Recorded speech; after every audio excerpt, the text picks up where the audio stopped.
All right, Linda, take it away. Okay. Hi, everybody. Just 1 second. I have somebody calling from the library. Just give me 1 minute, okay? All right, we will wait 1 second.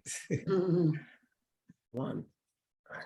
Wherever they mix it, the curses on the left. So.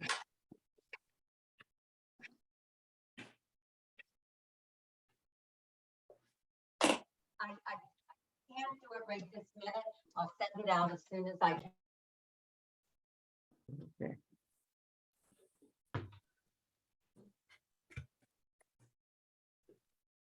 Okay, so now that means that now you can use it down there. Use it down there.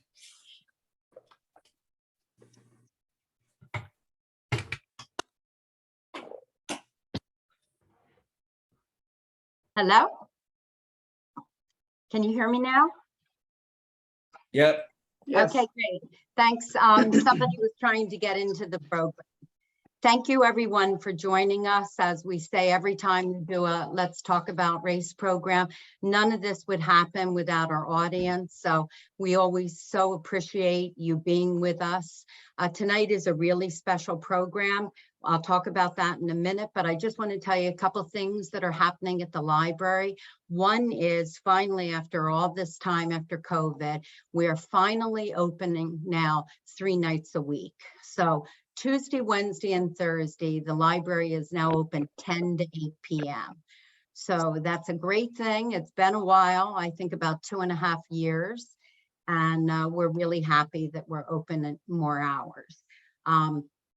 Things are changing. We do have many more in-house programs. As we've said, our Let's Talk About Race audiences comes from all over now Monmouth County, but at some point in time, we will be doing back at the library a hybrid kind of program. We'll be doing on Zoom as well as having in-person programs, because we really do miss seeing everybody. One thing that I do recommend, I think I say this pretty much every single month, is please register for our newsletter. It will give you, it's done on a weekly basis. You're not solicited, but it will give you all the things that are going on that week at the library. You can also go onto the website, see what's happening, go onto our calendar, register for programs. But you know, it used to be, I would tell you about our programs. There's so many programs now. It would take the whole program to get into everything. But if you have children, any of you that know Miss Sierra, you can't find a better children's librarian. Her story times are known throughout Monmouth County. There's all kinds of Halloween happenings happening this month, Harry Potter programs. So please do check out the website. Also, we have the Eisner room in the library has been made into an opportunity computer lab. And this is one-on-one tutoring. We have 3 different people that work in the lab. It's absolutely wonderful. You can come into the library, set up an appointment, get help on your computer, get help on your phone, your tablet. You can do one-on-one ESL. So, you know, again, I encourage you to go on to our website and see the different offerings that we have. It might have been last year or the year before, but we did a program on voting. You know, there's a lot of complaining about what's going on in the country today. And the one thing that all of us can do, and New Jersey does make it a lot easier than other states, since you can do early voting, you can vote by mail, or you can vote on election day, but please vote and use your voice to be heard. Also, another thing about the library, we are literally open 24 hours a day because we have lockers. And if you can't go to the library, you want an item, you need something, all you have to do is register and we will put your materials into a locker.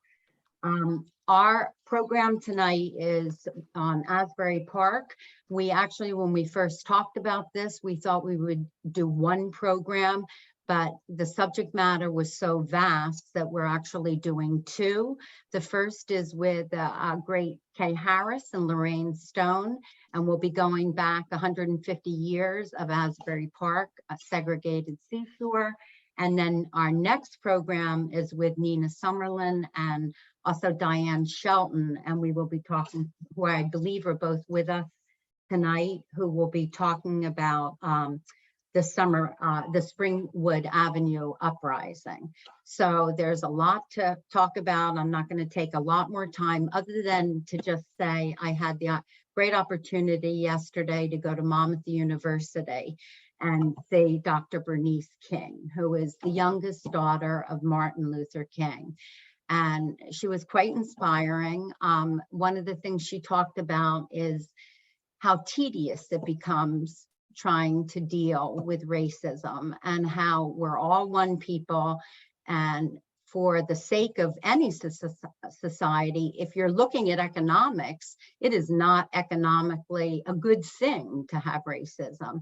But she talked about how it's really important to keep an open heart and have love in your heart. And in such a divisive society as we have today, it's important to remember that things are not the same as they were when Martin Luther King was with us. And we have made progress. And as divisive as things are, it's important for us to always love our fellow man, which is not easy. But, you know, with that said, we always try to be very positive. We try to educate people in this program, which we'll be doing tonight, to the real history of America. But we also try to always provide some hope and ways that you can go out and do things maybe a little bit differently than you've done before. So welcome, everybody. I'm going to turn it over to my colleague, Claire Phelps, who will introduce both Kay and Lorraine for tonight's program. Again, thank you for being with us. Please, we always look forward to your questions. Hopefully you'll ask a lot. And Claire, with that, I turn it over to you. Thank you very much, Linda. Thank you so much. Welcome everybody to our program this evening. I'd like to introduce both of our guest speakers tonight. The first being Kay Harris. Kay Harris has deep roots in Asbury Park. She's the president of the Asbury Park Historical Society, founder and president of the Asbury Park Museum. She's a graduate of Uppsala College and Clark Atlanta University, and also the owner of the Asbury Galleria, which is located on the Asbury Park Boardwalk. And that's been for 17 years, following her career in management with AT&T. She's worked also with the Asbury Park School District and continues to mentor many of the high school's youth there. She also serves on many local organization boards. She brings a wealth of knowledge and experience to our program tonight. She and Lorraine Stone will present a program which is an outgrowth of one of the museum's projects.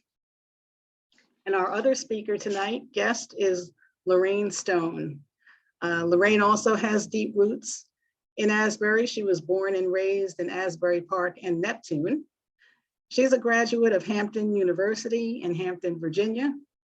She has a degree in mass media, started her career as a reporter for the Asbury Park Press. She spent 10 years in corporate communications with IBM, editing and writing speeches for executives there. She left corporate America to work for nonprofits, including the Girl Scouts of America and Trinity School for the Arts. Her love, another love of hers is acting in theater. So she returned to dramatic performance and wrote and performed a one-woman show, and soon began acting with the Dunbar Repertory Company. From 2005 to 2009, she was a features writer for the Shore African American magazine. Writing has also been an important part of her life, and she was involved with the effort to save the T. Thomas Fortune House, and is also a founding member of the board of that very location, the T. Thomas Fortune Cultural Center. And thank you. I extend a warm welcome to both of you ladies, And thank you so much for being here. Okay, thank you. Thank you, Claire. You're very welcome. Okay. So I guess we're ready to start our program. And just as an overview, when we first presented this back in November 2021, it consisted of a cross-section of community members who brought the voices of the individuals from the past to life using original source materials. Like, so you're actually going to hear actual dialogue that we've even captured from some of the old newspaper articles. And of course, we will be doing narrations and some of this dialogue, and we're going to try to do a truncated version of the original presentation that was performed. So we're going to start the program.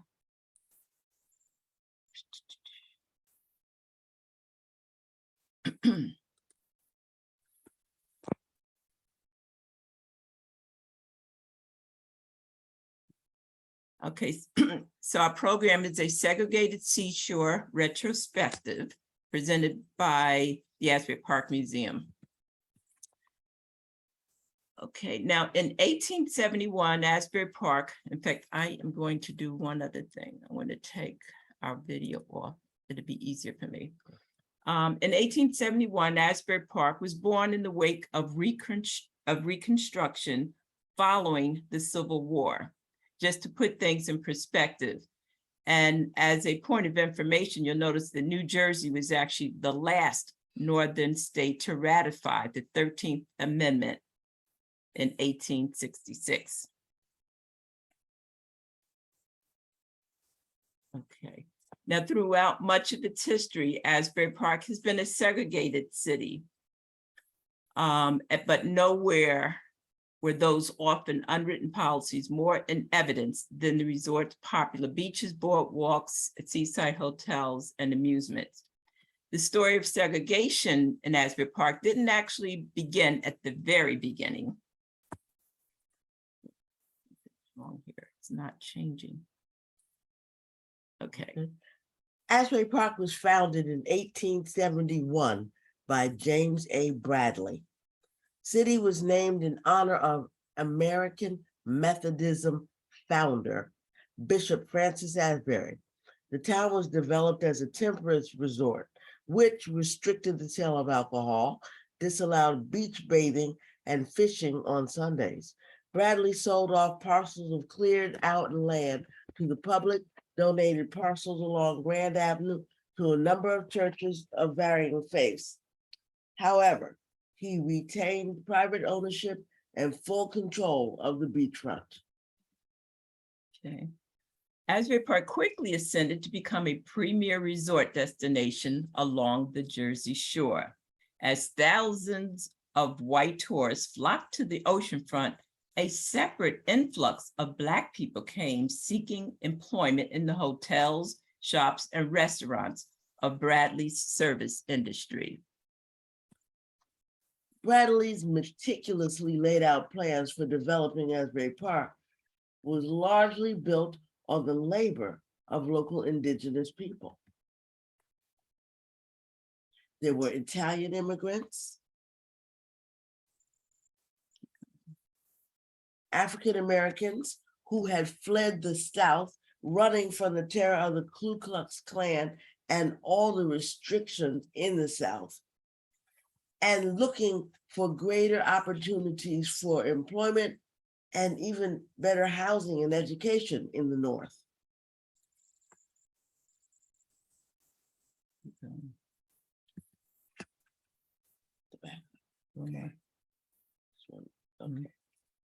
Those who worked in the grand beachfront hotels and establishments were largely relegated to living beyond the city limits in the area known as West Park.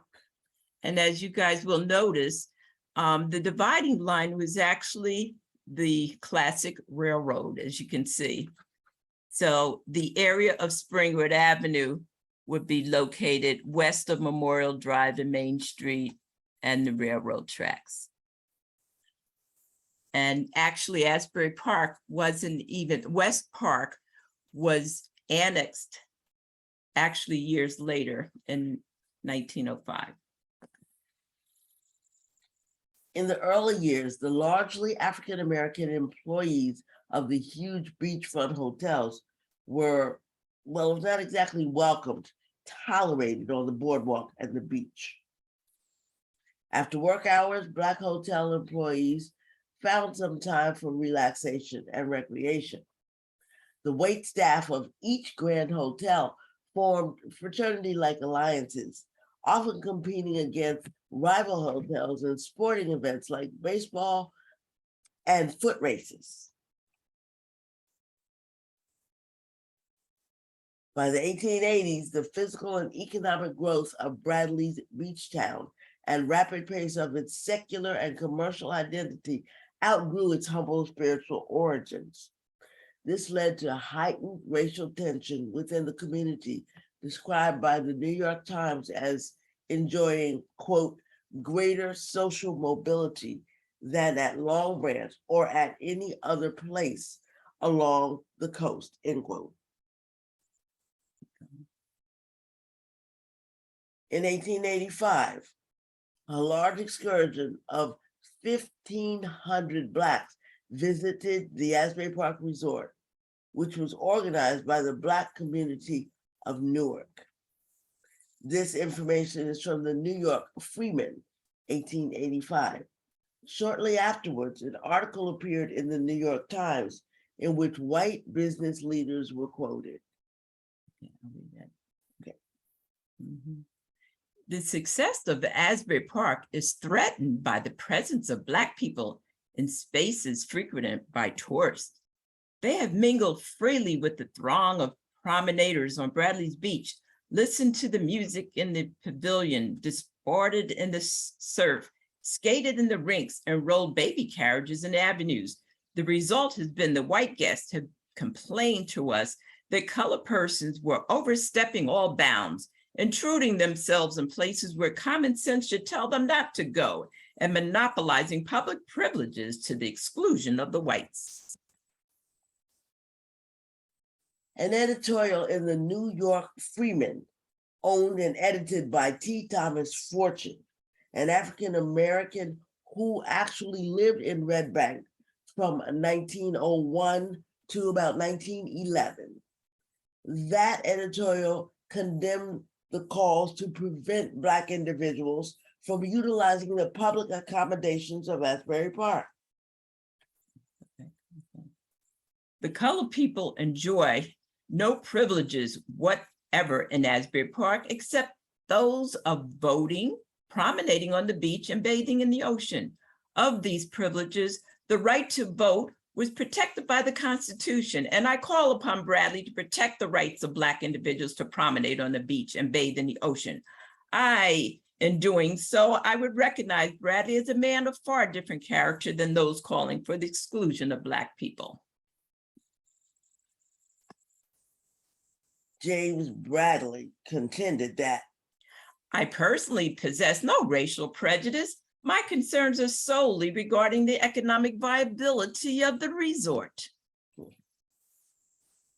to bolster support from the town's white citizens, Reverend William H. Dickerson appealed to Bradley that the restrictions should apply to both the white and Black citizens whose actions betrayed Asbury Park's code of conduct. In response to the forms of commercial exclusion instituted by Bradley, we must discredit the notion that economic status defines an individual's morality. Let the necessity of labor never take away a person's claim to respectability. One's financial ability to board at a hotel and dress well is not criteria of one's moral worth. And those are quotations by Reverend Dickerson in August of 1886. while white tourists accepted the presence of African Americans as members of the working service class, they persistently objected to sitting next to them on trains and lounging alongside them in the surf. Another newspaper article, the colored people of the town are considerably excited over what they are pleased to call Mr. Bradley's unjust discrimination against their race. Asbury Park is a summer resort, and as such, it must cater to the wishes of those who patronize it. If the patrons of this place object to the number of servants that congregate on the boardwalk, the interest of the place demands that they shall be requested to keep off the walk, be they colored or white. And that's on the Asbury Park Press, June 27th, 1887.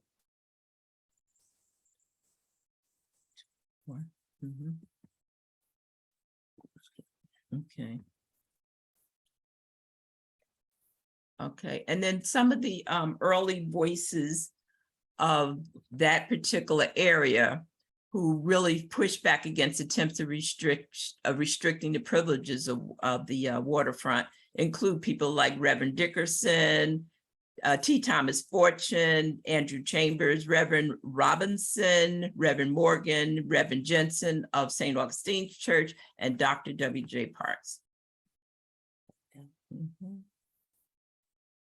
While Bradley declared himself to be a friend to people of color, he owned one of the newspapers that was proclaiming that there were too many colored people in the resort area, and that's a quote.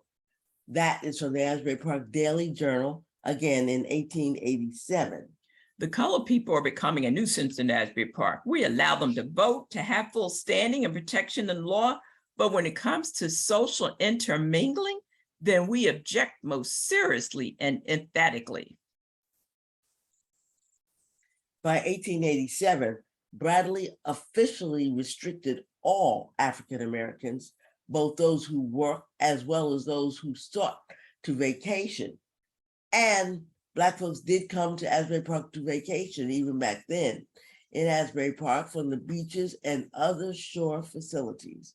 Bradley had signs posted throughout the community and stationed officers at pertinent shore locations, prohibiting all Black citizens from the beaches, bathing houses, pavilions, and promenades.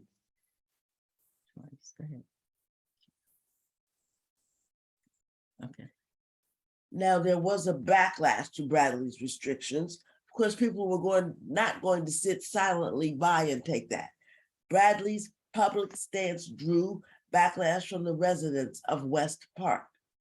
The Reverend J. Francis Robinson, pastor of West Park St. Stephen AME Zion Church, that church still exists in Asbury Park today, was one of the leading voices against segregation and firmly rebuked Bradley from the pulpit. It was stated from the pulpit of the AME Zion Church on Springwood Avenue that at last night's meeting, which was held to oppose the views and the efforts of Mr. Bradley, where the church was dimly lit with kerosene lamps, and there were about 250 people in the church when the meeting was called to order. Keep going, next page. Reverend James Robinson spoke, saying, "Friends and fellow citizens, I am glad to see you here tonight. I'm here to speak dispassionately in defense of our rights and liberties. That is what we are here for. We will take no dictation from James A. Bradley or any other white man on the face of the earth. I am surprised that a man of Mr. Bradley's intelligence and financial worth should attempt to crush the liberties of a race. God gave the earth to man, to all men, Black and white, and Asbury Park Beach was included. The Negroes of this town contribute much toward its support and prosperity as the poor white people. Mr. Bradley and the white people object to the Negroes on the beach, where the fresh air of heaven blows, and yet in the dining room, they are willing to have the Negroes sweat right over their meals. In the barbershop, the white people are willing to have our Black hands upon their faces, and yet they object to our presence on the beach. We will go to the beach, and however bitter the pill for Mr. Bradley, he shall be made to swallow it, followed by applause. Okay.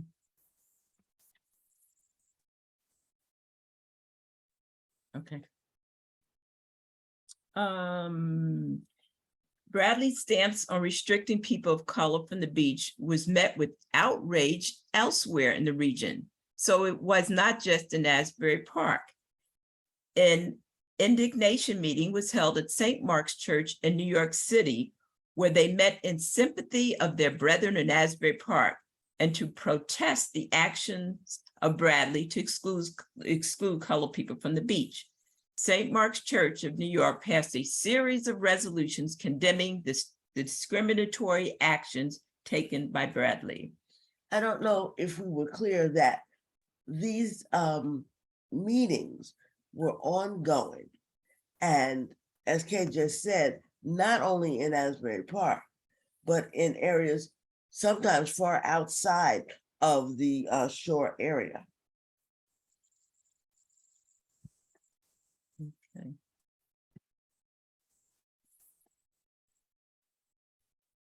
Okay, go ahead. Bradley has responded to the protest by saying, the founder defended his actions in an Asbury Park Press editorial from 1887, stating that, I understand that they accuse me of being antagonistic to the Negro race. That is not so.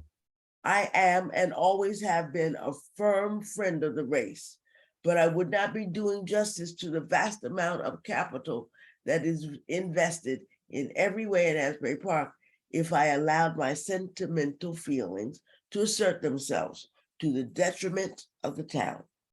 I am free to admit that I wish to discourage the great number of colored people coming here, not because I have any feelings against them as a race, but because I find that the patrons of the park object to their great number.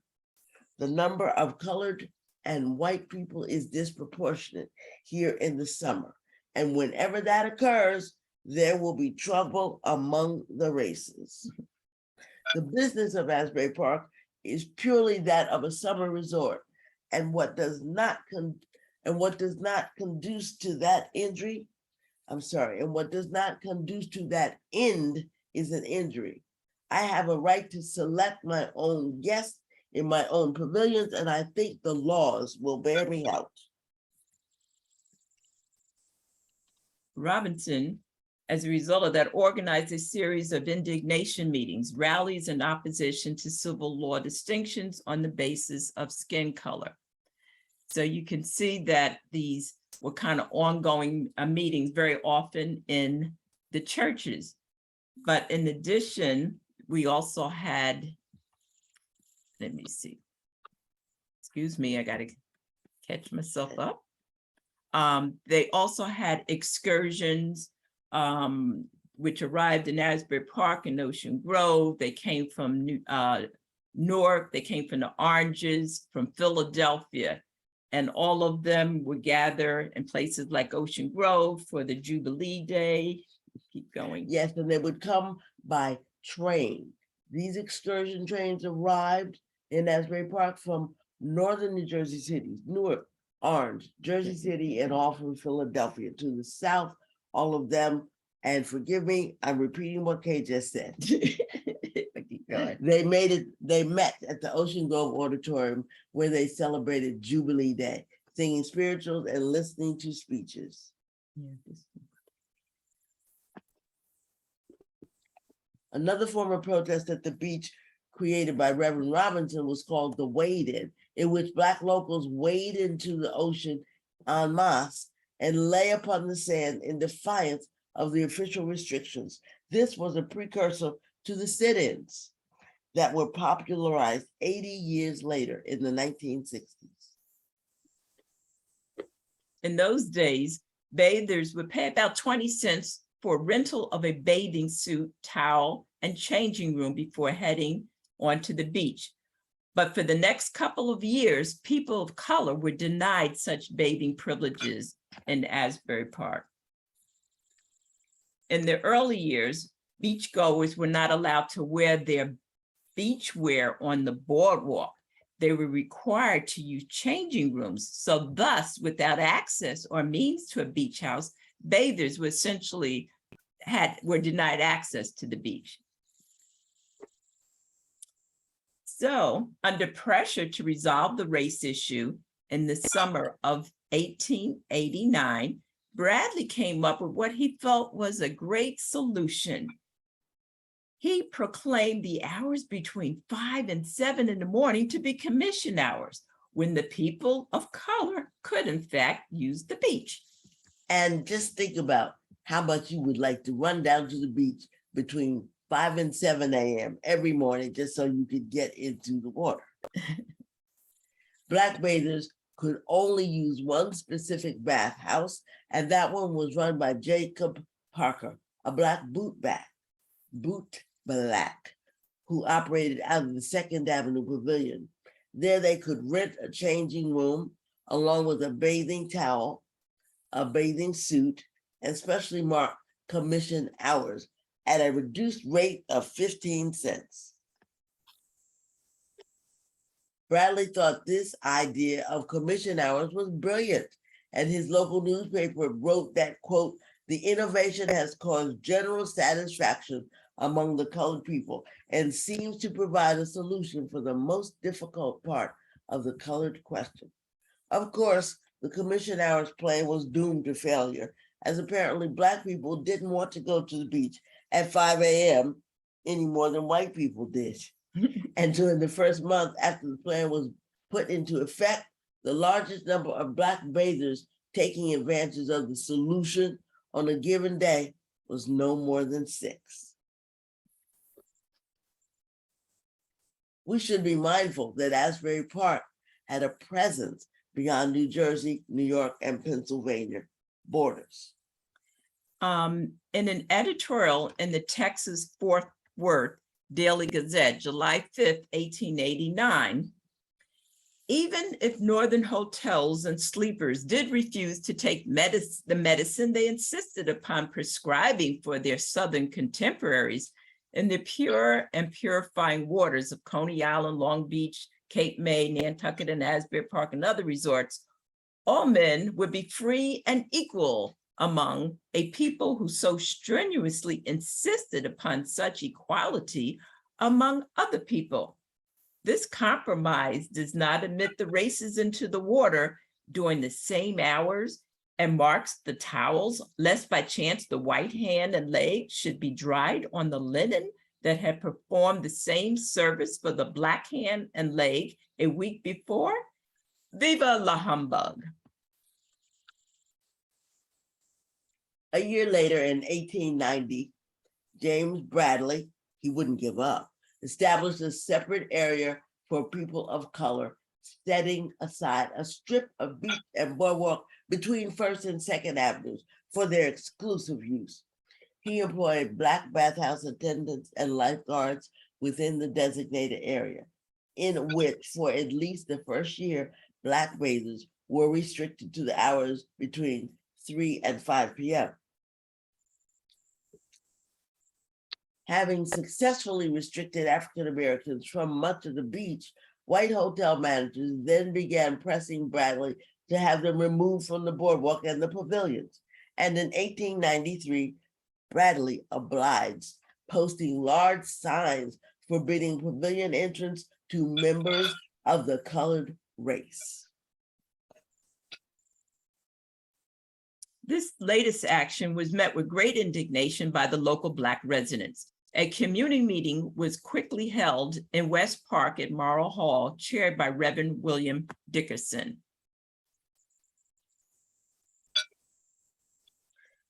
The colored people meet in indignation at Mr. Bradley's pavilion placards. The much talked of mass meeting of the colored race was held last night at Marrow's Hall in West Park. The meeting was called to discuss the signs which James Bradley had posted on the pavilions, forbidding their occupancy to the colored race. Mr. Dickinson, in opening the meeting, said, "We're here tonight to discuss calmly and dispassionately a question that has confounded men ever since its inception, the question of the association of the white and colored races. The main issue here tonight is an indiscriminate prejudice against the colored race, which in truth and in fact is as unreasonable as it is rampant. It has no foundation in philosophy or law to say that a man's skin has anything to do with his heart and soul is to make a statement that cannot be proved. Mr. Bradley has undoubtedly had sufficient cause in his own mind to prohibit the colored people from the pavilions. He has been urged to this action by hotel guests who have been annoyed by some colored rascals who have deliberately made themselves obnoxious. Mr. Bradley will probably say that the just must suffer with the unjust. This is a mistake. He should discriminate. There are white men at Asbury Park with whom I would not associate. A white man met me at the fishing pier today, and his first remark was, "I am glad the troublesome Negroes have been driven from the beach. They ought all to be shot." To my mind, he represents in large degree those who have been petitioning Mr. Bradley. This should not be. Mr. Bradley's heart is in the right place. If they would only let it stay there. The resolution that has been proposed that hotels and cottages should not employ colored persons. Try it, and they will find the white servants just as obnoxious. And then there is Reverend Morgan, who added to the discussion, "It does seem strange that so many of our friends on the other side do not seem able to distinguish any difference between colored people as regards to morale, religion, or the right of manhood. And those of them who admit it seem to view it in the same light as the boy who visited the country fair and saw a cow that looked for all the world like his father's cow. You could not tell them apart. All colored people are alike seems to be the maxim, especially if there is finance to be considered, either by action against us or indifference for us." This from Reverend Dickens. I'm here, excuse me, because I'm interested in speaking to the people who feel aggrieved at my notices. I have a regard for the colored people. I never use the word nigger or even darky in referring to them. My little colored boy receives the same raises as my white lad. There's a difference. And he wears the same hat, only he uses two to my one. You want to go ahead? Yeah. Yeah. The previous speaker made some errors. He said, "I wanted to please everybody." Most people think the opposite. If I take a notion, I carry it out in spite of anything or anybody. I am called self-willed. I sympathize with the Negroes and deplore the pain that the notice had given them. It is a God-given right to breathe God's air and look on the ocean. The colored people are promised work daily by the hotels. Business is slack and the fulfillment of these promises is postponed. It is this state of affairs that brings so many colored people to the beach. They like to come here. The number of Negroes along the beach is too great. It is disproportionate. Most of the colored people are employees. Most of the white people are employers. In their city homes, they do not associate with their servants, and they rightly do not desire to be compelled to do so when they arrived at the seashore. The great business of Asbury Park is that of keeping boarders. Suppose I should concede all the colored people wanted. The whites would then leave, the resort would be ruined, and your means of livelihood gone. The law of New Jersey does not conflict with my placards. The beach is my private property, and as though it was my parlor, I have the power of ordering anyone to leave it. I put out whom I please. I do not want you in the pavilions, and I tell you so. The following year, Bradley changed the wording of the signs he'd hung in the pavilions. Instead of barring Black individuals from using the pavilions, the signs were changed to bar employees of hotels from being in them. Change in language was done so as to create a race-neutral rationale for excluding Black people from the pavilions. And by 1903, Bradley had relinquished control of the waterfront, selling the beach to the city.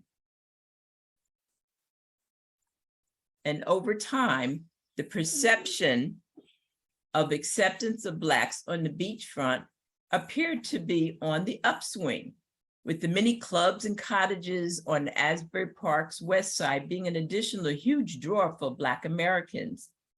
In the early 1900s, Asbury Park was said to be New Jersey Shore town most open to elite Black Americans seeking a weekend or holiday at the ocean.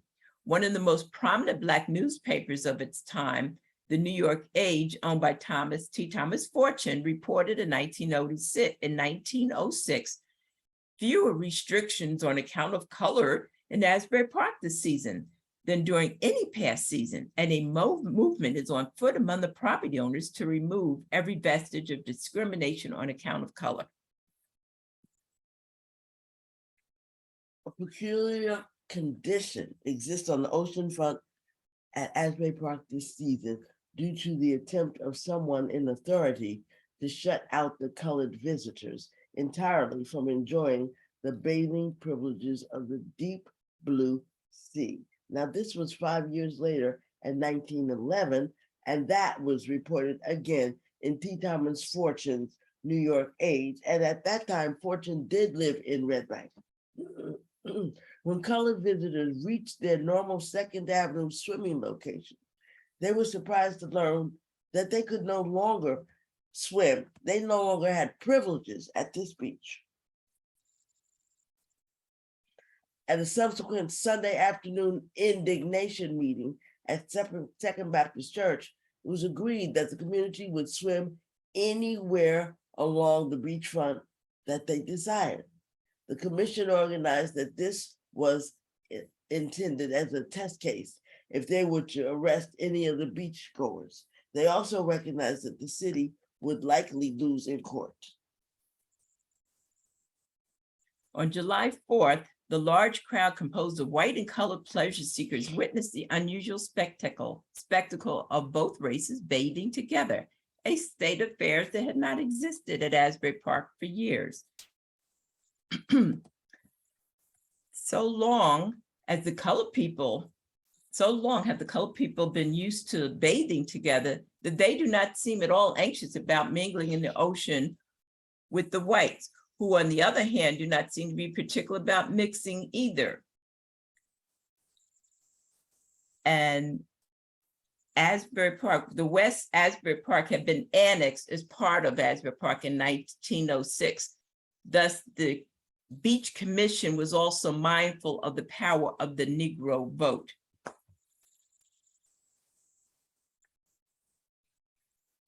The backdrop to the beach having been closed to coloreds, well, a new building which included a swimming pool was recently erected on the boardwalk at the same site formerly occupied by the bathhouse used for the colored bathers, 2nd Avenue Pool or Natatorium. The action by the commission to close the first 2nd Avenue beach to colored bathers was to remove their presence from the view of the white vacationers. So basically what was happening, a change was occurring. The natatorium being built was a reason why, all this time here we had about 5 years where Blacks were actually had full access to the 2nd Avenue beach. But now, because of the natatorium, we're gonna have to make some changes. So to avoid but they were also concerned about the vote and power of the Blacks. So to avoid publicity or legal obstructions, the commission had arranged for 32 beach houses to be built at the northern end of Asbury Park. However, there was an immediate uproar and protest by the hotel cottage owners located in the north, so their plans were thwarted. And at the same time, the colored citizens threatened to show their displeasure at the polls for having been deprived of their favorite swimming spot between First and Second Avenues. So therefore, this commission ended up rectifying this situation, and they end up reopening the beach, and the beach continued to be the place where Blacks swam for a number of years. However, so this continued until 1915. But then eventually, the beach commission capitulated to the petitions. Capitulated to the petitions of the Second Avenue hotel managers, and the bathing area for people of color was moved in 1915 to a spot tucked away south of the casino at the foot of Wesley Lake. In 1928, the original casino burned down. A new, larger casino was built at that location, along with a power plant structure. These structures effectively blocked white beachgoers' view of their Black fellow bathers. This bathing area for people of color was called the Mud Hole. So just to point out, in this image that you're seeing, I guess everybody's familiar, on the right hand, you can see this is where the casino was located. This is the power plant. So this is the area, it's kind of like tucked away and isolated from view of most beachgoers in Asbury Park. So this is between Asbury Park and Ocean Grove, and we are mindful of the time. So we're going to see what we can do to move this along. And this, sometimes I refer to this as the mud hole or the pipe beach. And it was always said that the sewage opened up in that particular area. And as it turns out, that was actually wastewater from the actual natatorium pool down the street, not actually sewage. But many of us who grew up, like Lorraine and I, we remember growing up, we didn't actually go, as a result of this, we actually went to Belmar Beach. And here's a nice picture of some folks, Joan Parks, there's Faye Hudson. I don't know if any of you remember her. So that's the beach that we grew up knowing, because instead of going to the other beach. And say that that's from Madonna's book. Oh, and this is images from Madonna Carter's book. And then discrimination did endure through the 20th century. And just to kind of do some highlights, let's see. While we associate the presence of the more blatant racism with the South, most of us are knowledgeable about the presence of the KKK in Monmouth County. What you might not have recognized is how the KKK grew to become a mainstream and socially acceptable for a period of time in the early 20th century. So what you see here on your screen is a program where you can see where the KKK had their ads included in one of the programs for one of the local theaters. So it was just kind of a mainstream. And then in 1916, Black artist and future civil rights advocate Lorenzo Harris Sr. arrived in Asbury Park, having found a hostile reception to his presence in Atlantic City. And the only way that the creator of spectacular and sand sculptures could practice his trade in the Asbury Park beach was to portray himself as an Arab rather than a Virginia-born and college-educated African-American. And this happens to be my grandfather. Those are sand sculptures that he did, a patent. These are different publications that he did. But he was actually more than just a sand sculpture. And as you can see here, my grandmother were founders of the Asbury Park Neptune NAACP. He was the founding member and president of the Westside Community Center in Asbury Park, one of the original officers of the Asbury Park Historical Society. And his father, his son, who was my father, was Dr. Lorenzo Harris, became the first person of color elected to the Asbury Park City Council. And In 1934, Lorenzo Harris's wife, Catherine Harris, was involved in a dispute with the ticket booth operator of the Boardwalk merry-go-round when they refused to sell her young niece, a ticket because of her race. When the operator forcibly removed the child from the merry-go-round, a physical alteration occurred, and the police were called. Lorenzo and Catherine took the owners of the merry-go-round to court and pressed charges. The matter was settled when the merry-go-round owners took out a half-page ad in the local newspaper stating it was not their policy to discriminate. During the 1984 interview with the Asbury Park Press, Catherine Harris recounted the incident of her niece being denied access. which we'll skip. Right? Yeah, we won't. Mhm. And so basically, when we did the performance, Lorraine did such a great job, like portraying the part of my grandmother, because she's a very, feisty person. And she really, she really had a, told them to call the police and you take this ticket and it was just very confrontational and very interesting. But they did take them to court and they won the case. And over the time, there were a number of different incidents that did occur in Asbury Park. In fact, my grandfather was, what can we say? Oh, this is part of the other one.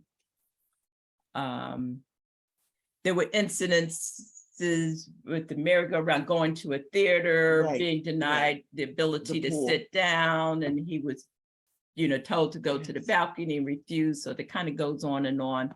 And people may not be aware that the Monte Carlo pool, which was built by, and owned by Walter Reed. He owned the Walter Reed.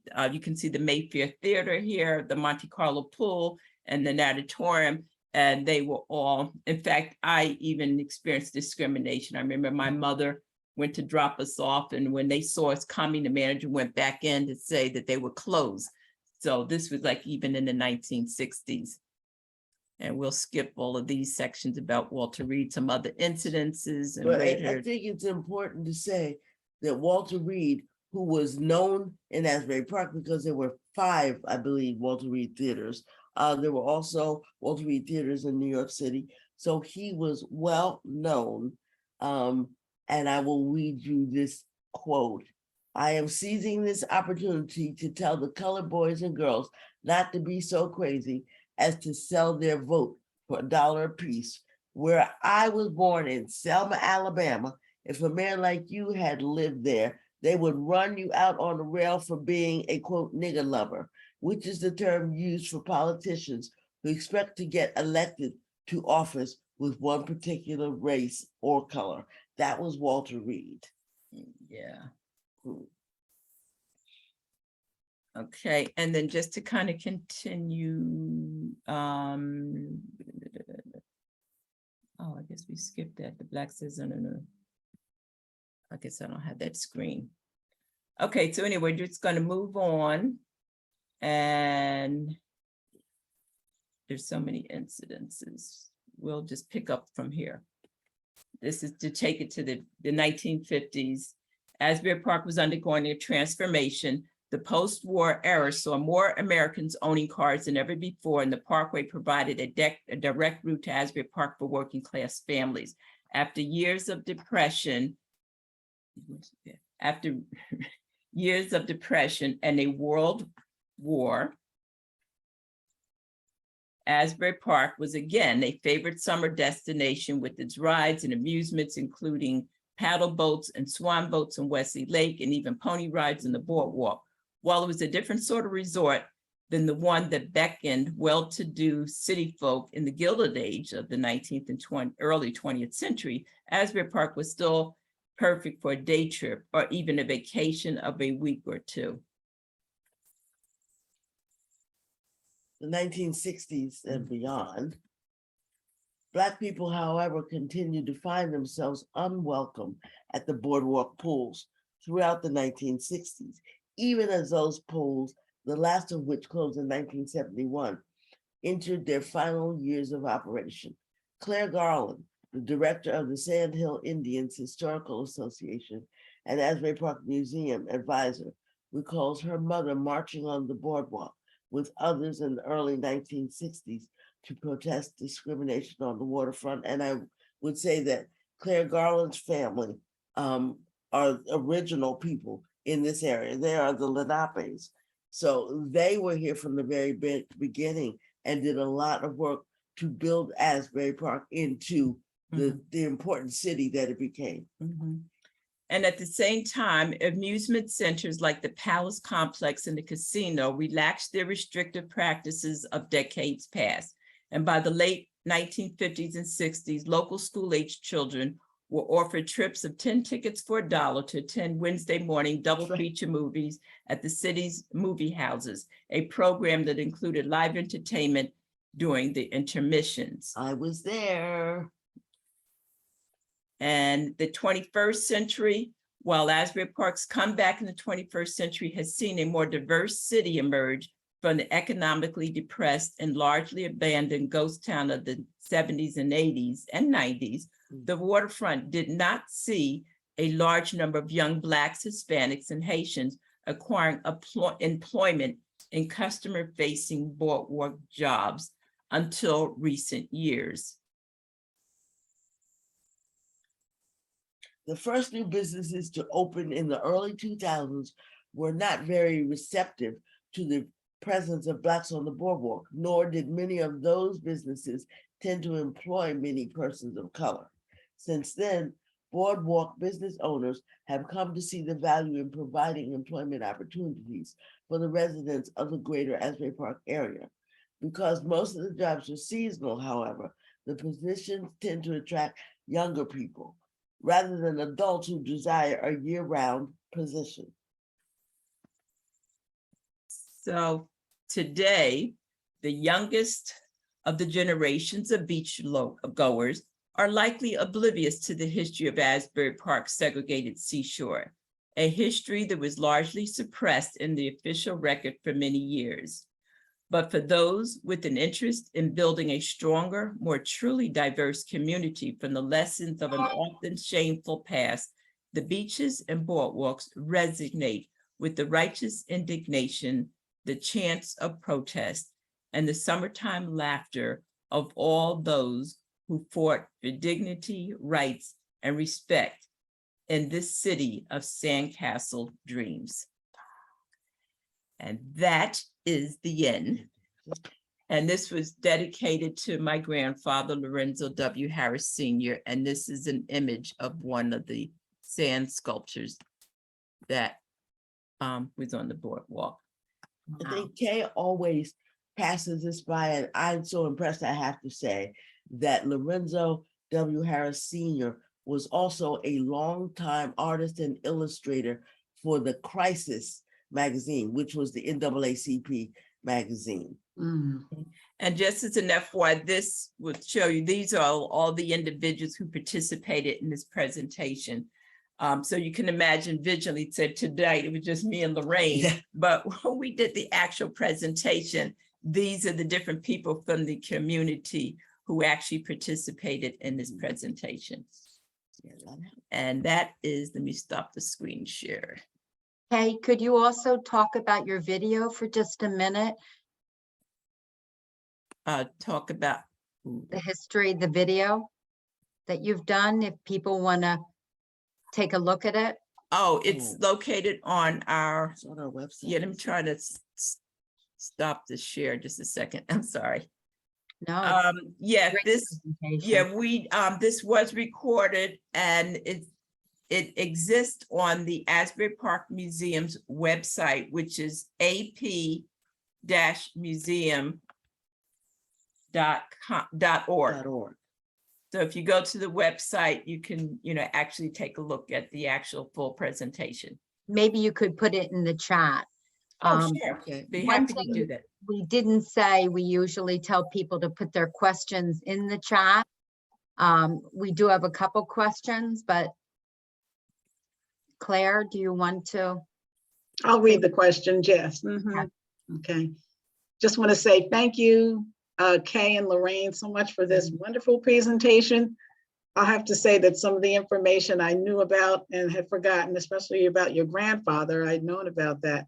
And then just the history, just so wonderful, so wonderful. Thank you. We have a question here from Shashila Raghavan, and she wanted to know, she says, I hear the words colored people and Negroes being used then. How did these come about and who coined them? Was the word colored only including those from African ancestry or other non-whites then? Thank you, Shashila.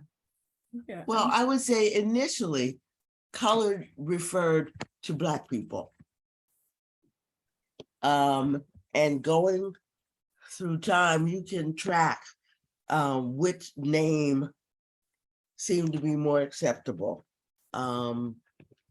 Sometimes they were used interchangeably, but colored people and people of color is a usage more of the late 20th century or early 21st century. So back then, when you heard colored, it's really talking about Black people. Yeah, and I mean, actually, like at one point you'd say Caucasian, Negro, Caucasian, Asian.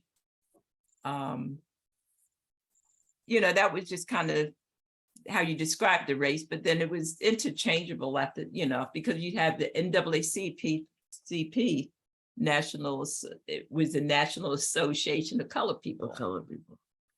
And then Blacks really, we didn't start using that term until I would say the late 60s and 70s is when the term Black, well, actually before then. Again, you have to follow the Yeah. timeline, and depending on what speaker or what personality you were listening to, you'll hear a range. T. Thomas Fortune, who was born in 1862 and died in 1928, used the term African American.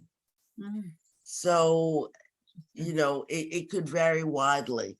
But I will say that the N word, as it is often called, was always considered to be disparaging.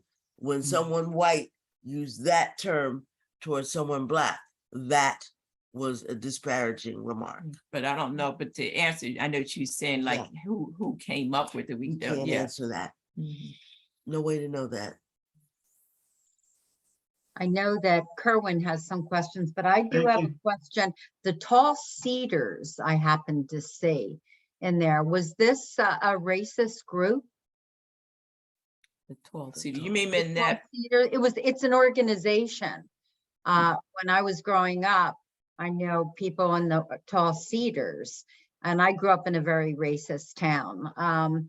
Was this a racist organization?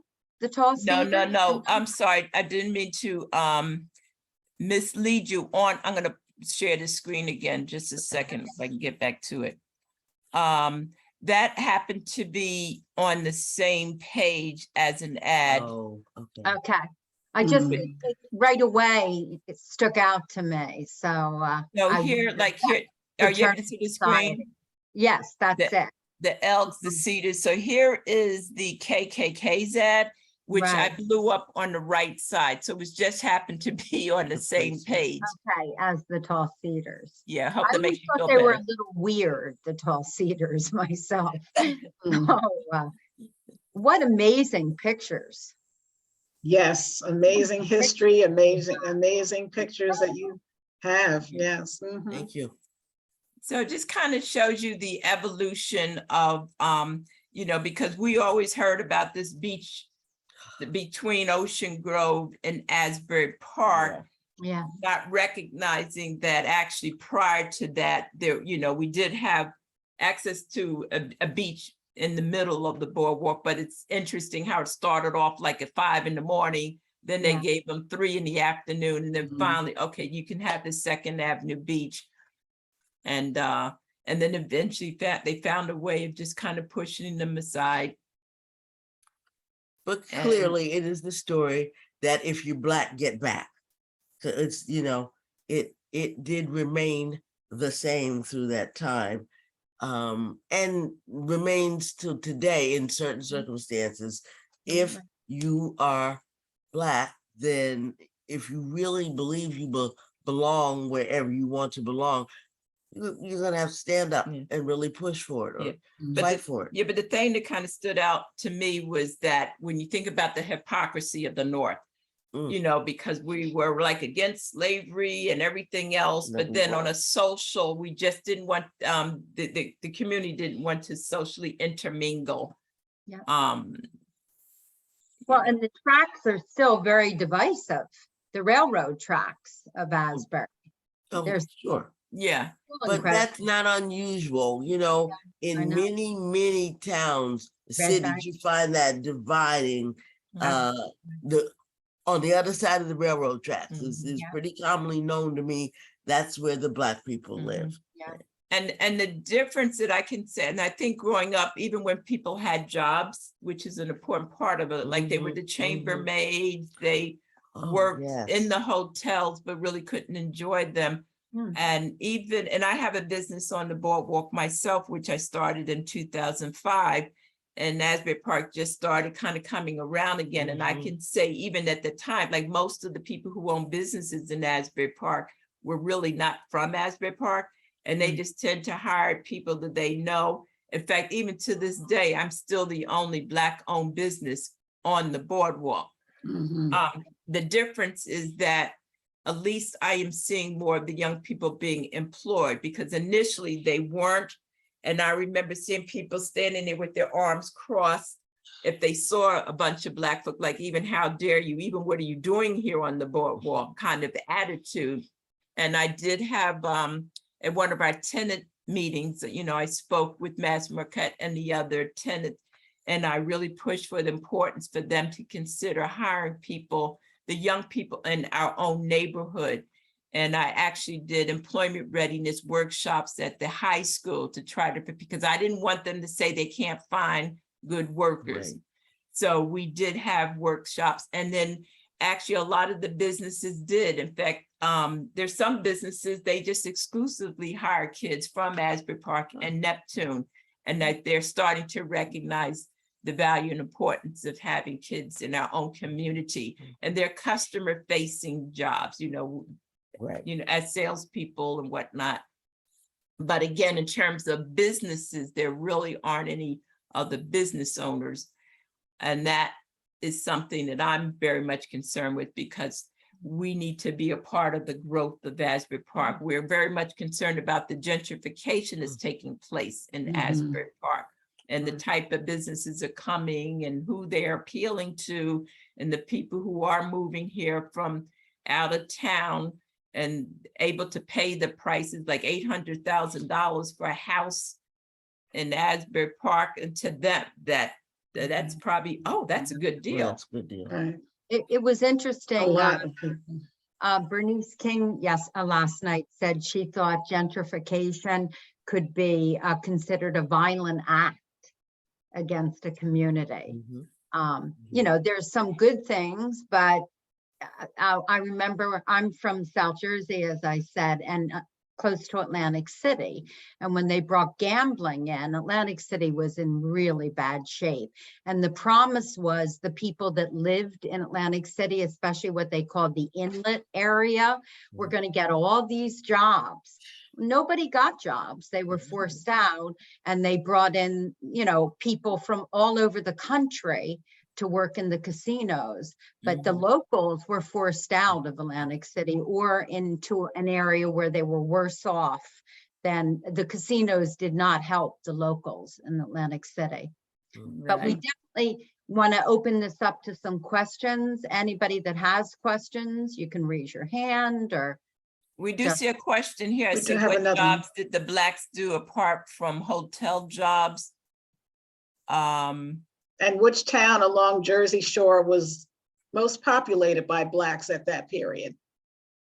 Probably Asbury Park. probably Asbury, right? Yeah, and I guess Long Branch and Red Bank too. Yeah.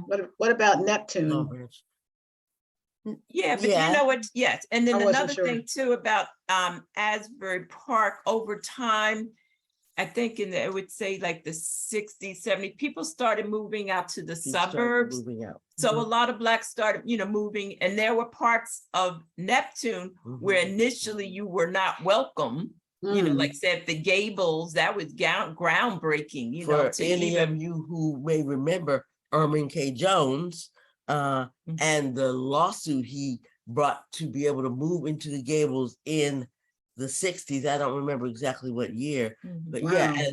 as Black folks tried to push westward beyond Springwood Avenue, there Mm. was they met a lot of pressure. and so I would say there are a lot of middle class, because the Asbury Park as a community used to have a lot of like businesses and professional people, and then you had and business owners like William Knuckles and Fishers, and well-established Drugstores. and Mm. drugstores, so across the spectrum. And we do have a lot of churches, and the same people will continue to go to our churches, but they don't necessarily live in Asbury Park any longer. Mm. I think that's probably That's interesting. one of the biggest changes I remember from being a girl in Asbury Park when there was an active Springwood Avenue. Mhm. On a Saturday, you could go down to Springwood Avenue. You could see your teacher. You could see a Sunday school teacher. You could see your pastor or your pastor's wife and your schoolmates, because Springwood Avenue was the place to go and shop on the west side. Doesn't mean that we could not and did not go across the tracks to shop, but everybody lived in the community. We saw each other on Saturday on Springwood Avenue. I'm sure some adults that went out saw each other. I couldn't go out.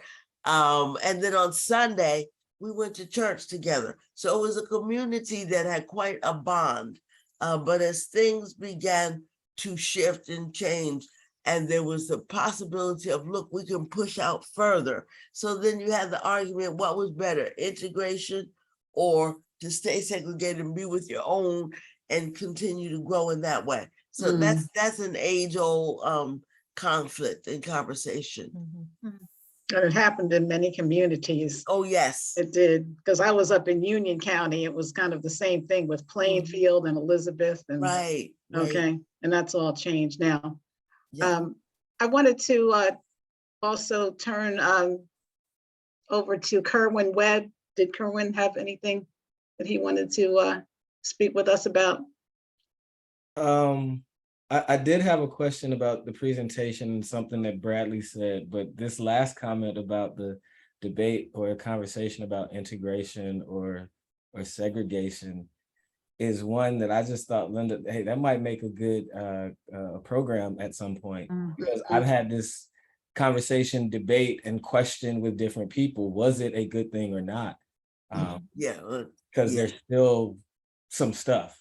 But the question about Bradley, as Kay was going through the presentation, Kay and Lorraine were going through the presentation, is he saw himself or felt himself to be a friend of the coloreds, not hostile or antagonistic. Yeah. Yet it seemed like most of his decisions were predicated on how much money can I make, right? Yeah. If the business owners don't want you here, it's not going to be good for the business. So I'm wondering how much of that sentiment is still around the boardwalk area now. You're okay to come across the tracks to work here for us, but after that, go back home. Like, is that me projecting that, or does that still exist? Well, I think the fact that Kay's store is the only store on the boardwalk that's owned by somebody that's Black, correct? I Yeah, mean, I mean, but I don't know, that was always a hard question because, you know, and it's so easy to come to, or to make that assumption, but what we did, we actually queried. Yeah, And I talked to a lot of young people and I asked them, how do you How feel feel? comfortable coming to the boardwalk? And they say, yeah, yeah, you know, so they weren't really feeling it. So I'm not sure as adults, sometimes maybe we're projecting it. There may be that, there could be the case where there's not enough to interest us to come to the boardwalk. Okay. But I mean, Yeah. I'm there and I do see a cross section of folks, but it's still mostly white people that come, but I can't say that Blacks don't come, but I've asked people, how do you feel about being there? mhm, And they just said they're fine. yeah. I saw Nina shaking her head as I asked the question. What you have thoughts on that, Nina?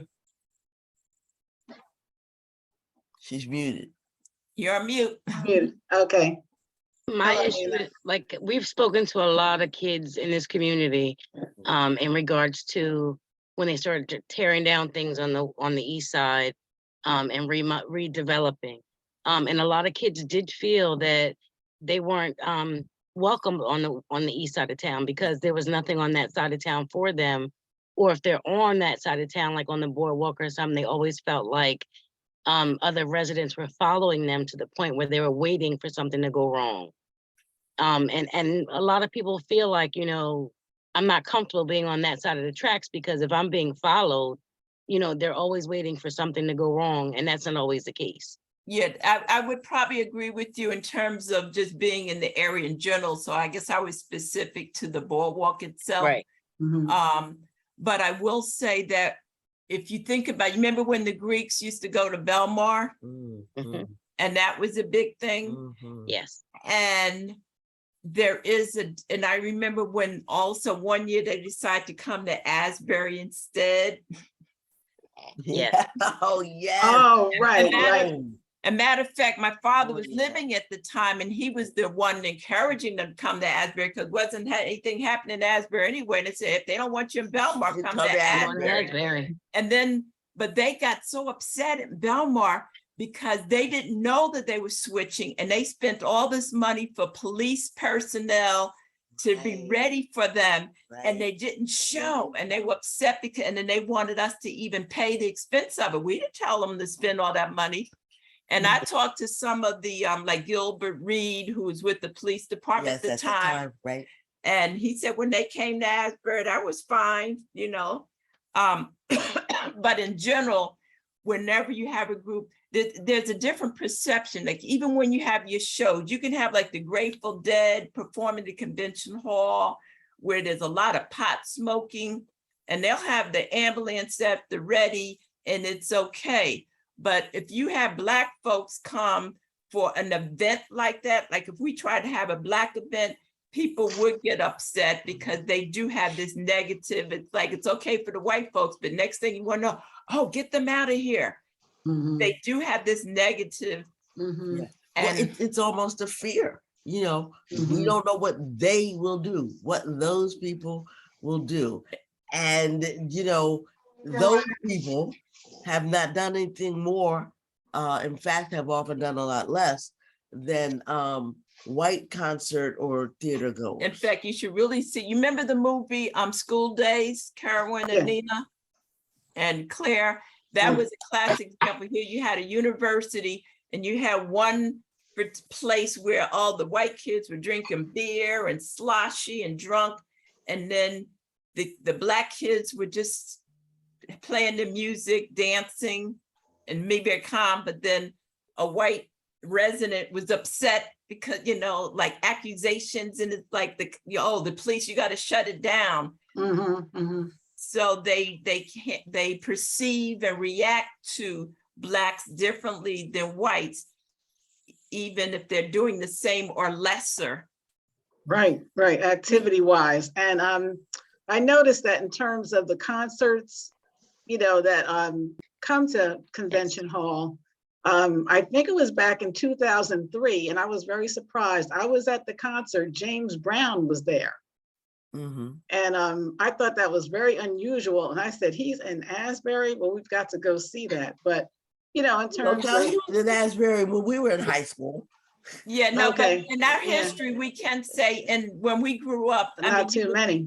you would see the Temptation, the Delphonics, the Stylistics. Yes. I mean, that was normal. In fact, you'd see about 6 or 7 groups and the tickets were $5. Yeah. Okay, okay.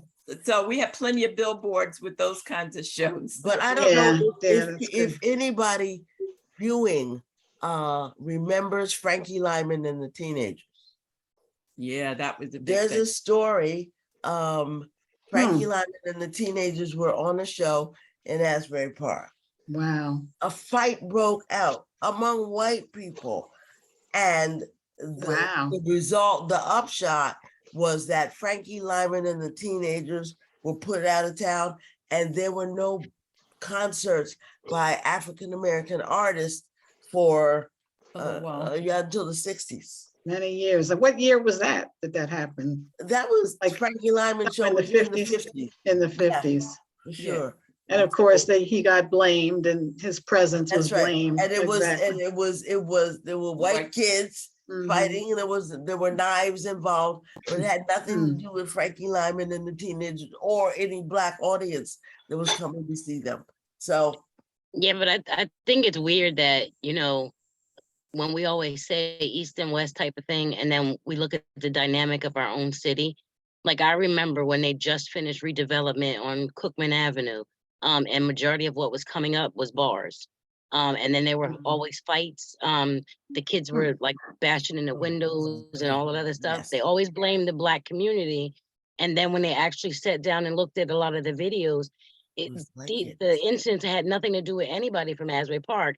It was always people outside of Asbury coming in and tearing up property, and misbehaving. But they always wanted to point the finger and say it was the Black kids that was over there doing A, B, and C.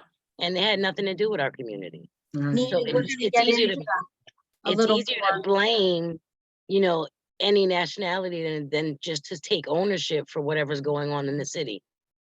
And I hope you're gonna hone into that a little bit more in November as well. Right. But And we are coming up on 8:30. Any questions?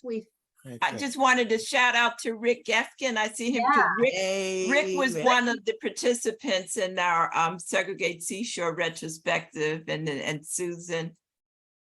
Well, and Rick has done several programs. He's on our Let's Talk About Race committee as well, but he's very quiet tonight. Yeah. So it's because he knows all of this. he does. It's something, I'm just curious. I just moved here 5 months ago. And I went to Ashbury last weekend to have some good food, my birthday coming. And honestly, I went to an Italian, a lot of it was just Italian, but I couldn't find other than that really good. Anyway, when I sat in this restaurant, I was shocked. It was all whites. I mean, there was no any other people, No. So like, it's very interesting for me. I mean, coming from New York, I moved from New York here. Well, Was it on the boardwalk? Doesn't matter. The Stella Marina? Not the boardwalk. I was on where the galleries are, so. Okay, on Cookman. Yeah. On Cookman, okay. Well, So- honestly, like Other years question- ago, the only ethnic restaurants were Italian restaurants. Monmouth County is now incredibly diverse with restaurants compared to what it was years ago. Well, But Asbury Park yeah, is. I don't know too many Black folks working on Cookman Avenue, Nope. actually. No, Yeah, and the Memorial reason, Drive, what is that one restaurant, Memorial Drive, near where it's the Anchor Store, if you're in North Asbury, near where Boosker-Doo is, the fish market? Ethiopian. It's Ada's. It's something. Ada's. It's Ada's. Ada's. That's Ethiopian. Yes. yeah, Ethiopian Dominican, right? yeah. Oh, And I think, Ethiopian? Yeah. and I think the reason That why you sounds probably good. see more working on the boardwalk is because it's seasonal. Mhm. And, so the young kids are the only ones that really could do like seasonal work. Yes. Mm. And And it's important. And that's why I think you only see young people, because adults need full-time work year round, not just seasonal. So I think there are limited opportunities for a lot of African-American adults. It's easy for a young person to get a job on the boardwalk.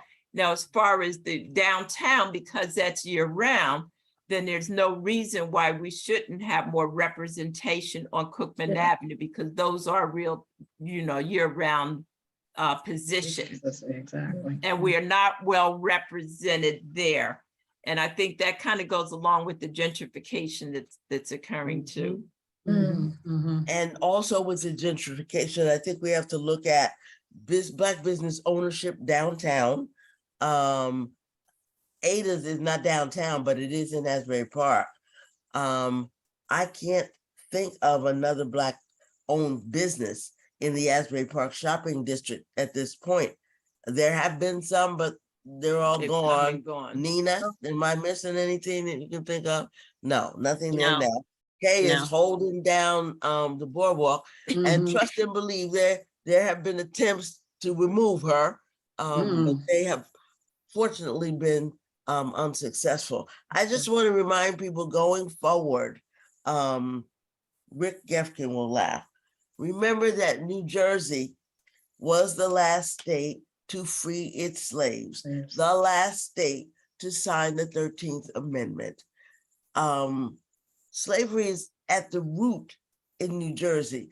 Just because I learned, and probably Kay learned as a kid, well, the North was better. That's why all the Black people from the South wanted to come to the North, because they'd have a better opportunity. There was no slavery. Oh, there was slavery in New Jersey. Tell them, Rick. There was slavery in Monmouth County. Lots of it, right? And lots of it. Yeah. We have definitely done this in programs, Lorraine, and we've Mhm, talked about the absolutely. Fanboy and the port and, in Shrewsbury, that whole area. Yes. Freehold. Middletown. Yep. Mhm. So since I've been requested to speak, I shall. Yeah. Hi there, Rick. Hi, Yeah. Rick. Hello, Rick. So all of this is always wonderful to hear about, on a very difficult topic. And I want to also acknowledge that this goes back, to the pre-colonial days of New Jersey. And my premise has always been, as I talk to groups, that it explains the history of enslavement in New Jersey, which was, by the way, in every northern state, explains to me and people that study this, a lot of the attitudes that we see today. I mean, you think about it in really simple terms. If you grow up and your father's a Boston Red Sox fan or a Yankee fan, you're liable to be that because that's what you know. And so, it's only been 160, 70 years since the 13th Amendment. People's attitudes don't change as quickly as we'd like. And so when your forebears believe a certain thing about a certain group of people, that gets passed down. I see it in subtle ways, more subtle because it's less popular to speak it out loud now in some quarters. But I hear undertones of it among my white friends, okay, who say things like, oh, this area, you can't live there anymore, and these kinds of things. So it's disturbing to realize this, but it does have its roots in 200 years of our history with enslavement. The only other comment I'll make, sorry for going on, is that white society, the white majority society, has always used economic pressures to keep the Black community in line, as they like to think. So it's no surprise to me, and I didn't know that, Kay, that you felt those pressures on the boardwalk, of all people, that you would with your family's history. It's horrifying, actually. So I'll shut up now. Thank you, Rick. We really like to always hear from you, Rick. Yes, thank you, Rick. We are, Hi, Sarah. Yeah, where'd she go? Yeah, she's there. Hi, I hear you. Sarah. Hi, Sarah. Hi, There Sarah. she is. Hey, hi, Sarah. everybody. Hi. Glad I could join you. We're glad to. Yes, It will, yes. it we was are. recorded, But Sarah, so if you missed any, you can Yeah. catch it. Nina, do you have anything you want to say about our program in November, which will be the last Wednesday of the month, 7 p.m.? I'd just like to say we are actually working on getting our audio together, because we actually spoke to some of the community residents who lived here through the civil unrest. That's great. And one was actually my mom, who's passed away within the last year. Oh, So we are going to bring to fruition. You can actually hear some of, our home people who lived here all their lives. You can hear their voices in regards to what they remember from that era. Oh, So we're definitely going to make sure, we Right. try to get as many as possible, so you guys can actually hear and see the images, because you're going to actually be able to see who the person is that was speaking. Mhm. But you're going to hear some of the stories from the civil unrest in regards to, where we started and where we're trying to get to now. Great. So everybody, please join us in November for another great program, and it will be Asbury Park Part 2. So we look forward to seeing you all again, and spread the word, tell your friends, and don't miss being with the Red Bank Public Library at 7 p.m. on, I think it's, no, I have to check my calendar. It might be the 30th. It's after Thanksgiving. Thanksgiving. And Okay. whatever you do, go out and vote. Yes, I think it's November 30th, Is it? Wednesday. Yeah. Yes, November 30th. Mhm. Okay. And I hope everybody took note that in those meetings, in the indignation meetings in the 1880s, one thing that the Black people said, well, we vote. We have a right to be heard. That has never changed. When you vote, you have a right, Right. and you are making your voice heard. So, as someone just said, go vote. And it's Thank you always so important now more than ever, but it's always important. Yeah. Every election's important. Sometimes people feel discouraged that their vote doesn't count. That is not true. And Every vote democracy's at counts. stake. Yes, Democracy's at definitely this time, yes. Every Always. vote counts. Thank you so much, Kay Harris and Lorraine Stone, for Thank your you, and wonderful, thank you, wonderful everybody, for presentation. joining in.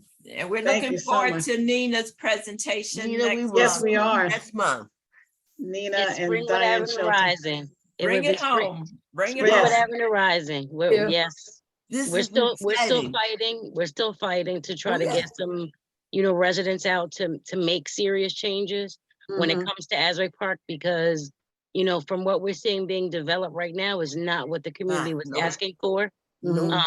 So from here on, trust me, we're that voice in the community saying that's not what we was expecting. Mhm. So we're asking you to go back to the drawing table and start over. Start again. Okay. All right. All right. All right. Good night, everybody. Good Good night. Thank you you, again. Lorraine. Good night, everyone. Thank you very much. Thanks, See you Kerwin. next time. Thanks, Claire. Thank you, Thanks, everybody, Kerwin. for being with Thank you, us. Kerwin. Bye. Thank you, You're welcome, everyone. everybody. Thanks. Good Have a great night. Welcome. evening. Good night. Bye. Night.